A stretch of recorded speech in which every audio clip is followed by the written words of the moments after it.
It can also be used as a comparison tool.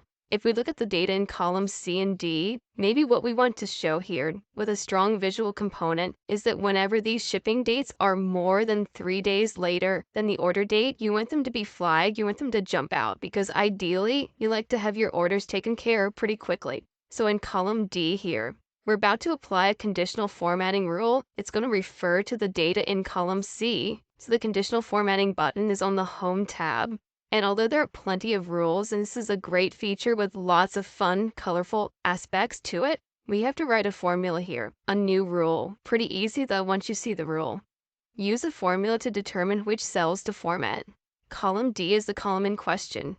Now it might seem a little strange to type equal D1, but by inference this will refer to every cell in the selection, namely everything in column D, if D1 is greater than C1 plus 3. In other words, if the entry in column D is more than 3 days after the entry in column C, we want to apply a special format so that it jumps out at us format.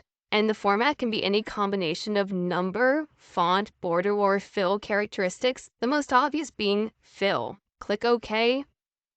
Click OK. And there we go. So in those situations where the shipping date is more than 3 days later than the order date, we see that clearly here. 5 days, 4 days, here it is 3, but it's not more than 3, and so on. So you can imagine using this kind of scheme with billing type information that's over 30, over 60, over 90, something along those lines, in any number of different applications.